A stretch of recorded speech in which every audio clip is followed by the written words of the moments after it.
अभी अभी एक न्यूज आया है बाहर, जिसमें धर्मेंद्र प्रधान ने अपने पद से इस्तीफा दे दिया है, जो कि बहुत ही गुड न्यूज है। हमें नहीं लगा था कि इतना जल्दी ये इस्तीफा देने वाला है। हमें लगा था ये लंबा खींचेगा, कम से कम तो 3 महीना, 3.5 महीना तो खींचेगा, 4 महीना खींचेगा, ये प्रोटेस्ट चलेगा। इतना जल्दी इस्तीफा देने वाला है नहीं, क्योंकि जिस तरीके का अकड़ था इस भाजपा को, इस वर्तमान सत्ताधारी सरकार को, जितना अकड़ था कि हमारे यहाँ उन्होंने एक उसका जो राजनाथ सिंह का जो एक वीडियो जो बहुत वायरल है, जिसमें वो कहता है कि हमारे सरकार में इस्तीफे नहीं होते हैं। बहुत अकड़ रहा था, उसको लगता था कि ये देश हमारे बाप का है, जो सत्ता में एक बार चुन करके आ गया, उसके बाप का कुर्सी हो गया, वो चिपक गया है। अब इसे हिलने डुलने वाला नहीं है। आज देश की जेनजी ने वो कर दिखाया जो पिछले 12-15 सालों में पॉसिबल नहीं रहा।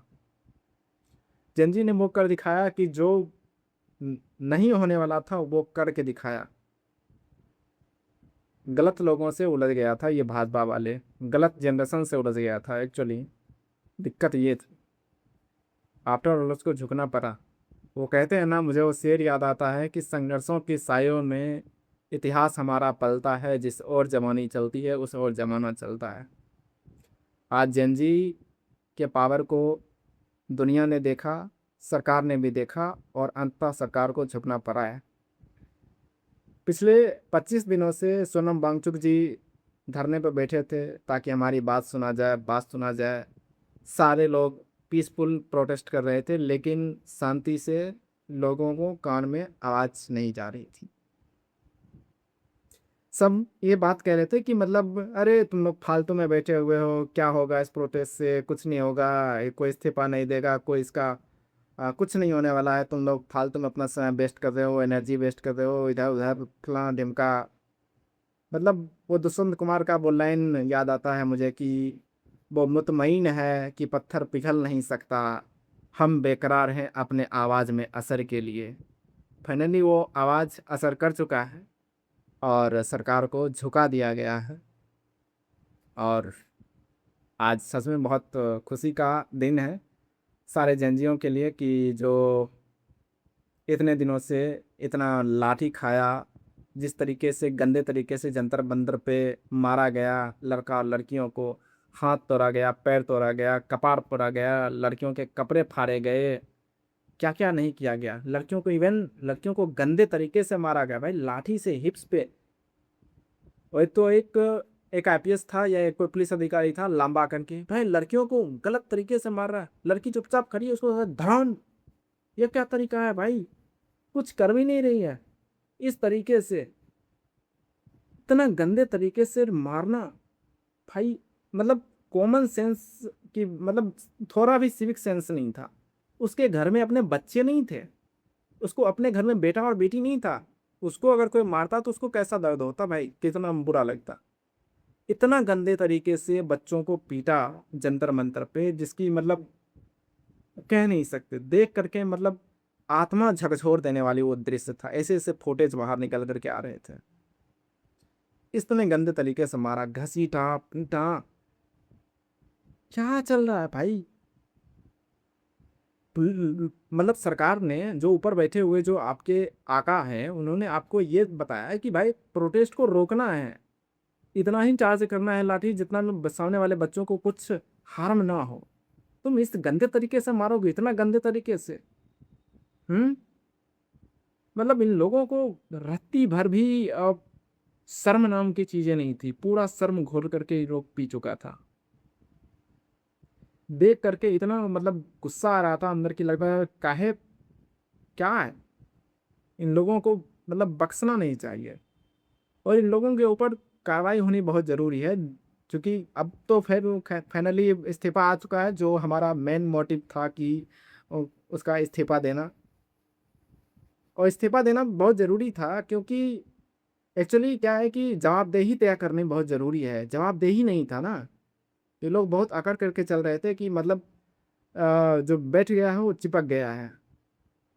जब तक इस्तीफा नहीं देगा तब तक ये पता नहीं चलेगा यार, अकाउंटेबिलिटी नाम की कोई चीज़ें होती है। अब जो भी व्यक्ति आएगा वो डरा रहेगा और अपना सारा काम बहुत ही अकाउंटेबिलिटी के साथ करेगा, जवाबदेही के साथ करेगा। वो हर संभव प्रयास करेगा कि किसी भी तरीके के हमारे डिपार्टमेंट में, हमारे विभाग में, हमारे मंत्रालय में कोई गड़बड़ी ना हो। सारी चीज़ें जो है सो सही तरीके से हो। आप देखिए ना, सारा पेपर्स कितने गंदे तरीके से, चाहे एसएससी जीडी का हो, एसएससी का हो, नीट का हो, स्टेट लेवल में देखिए बिहार का क्या हालत है, यूपी का देखिए, महाराष्ट्र का, गुजरात का, राजस्थान का, मध्य प्रदेश का, छत्तीसगढ़ का, झारखंड का, पश्चिम बंगाल का, उड़ीसा का, सारा बर्बाद हो रखा है। कोई परीक्षा सही से हो ही नहीं रहा है। तो भाई इसका इस्तीफा होना बहुत जरूरी था। इससे ये होगा कि अब हर लोगों पे, जितने भी मंत्रालय के जो मंत्री हैं, सब पे ये जिम्मेदारी आएगी कि भाई अगर हम काम सही से नहीं करेंगे तो कल के डेट में हमारा भी इस्तीफा हो सकता है। उसके अंदर ये जिम्मेदारी आएगी, उसके अंदर ये अकाउंटेबिलिटी आएगी। वो जवाबदेही तय करेगा, नहीं करेगा तो उसका भी कुर्सी जा सकता है, इवन राजनीति तक भी छोड़ना पड़ सकता है। सो ये डर बहुत जरूरी था, समझे। और जिस तरीके से 20 तारीख को प्रोटेस्ट हुआ, उसको देखते हुए पूरे देश में जिस जिस तेजी से यह प्रोटेस्ट फैला, भाई मतलब अगर मुझे लगता है 2-4 दिन और अगर ये इस्तीफा नहीं देता तो बहुत बड़े स्केल पर ये फिर मास लेवल पे ये प्रोटेस्ट होता और पूरे देश में होता। अभी देखो ना, अभी ही सिर्फ भाई कोई ऐसा राज्य नहीं बचा देश का जहाँ पे प्रोटेस्ट नहीं हो रहा था। दिल्ली जंतर मंतर से खुला, महाराष्ट्र गया, गोवा गया, महाराष्ट्र, गोवा, छत्तीसगढ़, मध्य प्रदेश, उसके बाद मध्य प्रदेश के बाद कर्नाटका चले जाओ, उसके बाद उड़ीसा चले जाओ, पश्चिम बंगाल चले जाओ, अपना बिहार में तो भाई, बिहार में तो एक अलग ही लेवल का मतलब चल रहा था प्रोटेस्ट। यहाँ पे तो मतलब क्या ही कहा जाए, देख के हंसी भी आ रहा था, गुस्सा भी आ रहा था। यहाँ पे तो मतलब पुलिस को भी मारा, उसके बाद नेताओं, विधायकों को, 2-2 3 दिन विधायक को भी दौड़ा दौड़ा के मारा है। उसके बाद जब प्रोटेस्ट करने गया तो वहाँ पे एक लड़का पूछ रहा, भाई साहब टीयर गैस की व्यवस्था नहीं है क्या? ऐसा लग रहा है किसी पार्टी फंक्शन में आया है और पूछ रहा है कि भाई रसगुल्ला वसगुल्ला की व्यवस्था नहीं है क्या? आप लोग क्या व्यवस्था करके रखे हैं? इस शौक से पूछ रहा है। उसके बाद एक पीछे से लड़का कहता पानी की व्यवस्था है, चलो पानी से ही काम चला लेते हैं। और जब वहाँ पे वाटर कैनन छोड़ा गया तो वाटर कैनन से डरा नहीं, भागा नहीं, उसमें रेन डांस शुरू कर दिया। जिस बैरिकेटिंग को, उसको रोकने के लिए बैरिकेटिंग लगाया, उस बैरिकेटिंग को अब रेलगाड़ी बना करके खेल रहा है, उसको उठा करके चल दिया। जिस रस्सी से उसको रोकने के लिए रस्सी बांध कर रखा था, उस रस्सी रस्सी खेलने लगा, एक दूसरे को, एक तरफ से पुलिस खींच रहा है, एक तरफ से सब बच्चा खींच रहा है यार। ये चल रहा है बिहार में। तो यहाँ तो एक अलग ही लेवल का चल रहा था। उसके बाद फिर देखे 2-3 गाड़ियां भी तोड़ दिया, जो गाड़ियां उड़ियां तो तोड़नी नहीं चाहिए, इस लेवल का प्रोटेस्ट नहीं होना चाहिए था। सो हम सार्वजनिक क्षति का तो हम समर्थन नहीं करते हैं, लेकिन पुलिस वालों को ये सोचना चाहिए जो गंदे तरीके से इन लोगों ने पीटा बच्चों को, वो कहाँ तक जायज था। सो जब देखेंगे कि अब 20 तारीख को जो बच्चों को पीटा गया, उसके बाद जो बच्चों का रिप्लाई आना शुरू हुआ, बच्चों ने भी जहां जहां पकड़ा पुलिस वालों को कूटा, मन भर कूटा। और कूटना बहुत जरूरी था ऐसे पुलिस वालों को जो गलत तरीके से असॉल्ट किया है लड़का और लड़की को। जरूरी था कूटना, क्योंकि इन लोगों को, बच्चों को रोकने का दिया था, प्रोटेस्ट को कोई हार्म ना करे इसलिए उसको रोकने के लिए दिया था, लेकिन इन लोगों ने बच्चों के ऊपर इस तरीके से हार्म किया, इस तरीके से प्रहार किया। भाई बच्चों को इस लेवल का पीड़ा दिया जो किसी भी लेवल पे उचित नहीं ठहराया जा सकता।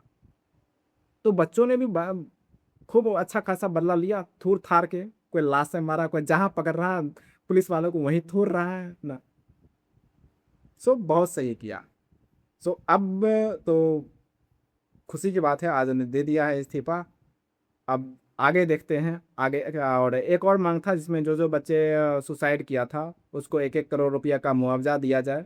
और अकाउंटेबिलिटी का बात था, वो कहाँ तक हो पाता है, ये चीज़ें आगे आने वाला देखते हैं, वो क्या हो पाता है या नहीं हो पाता है। ठीक है, जो सबसे बड़ा मांग था वो तो मिल चुका है।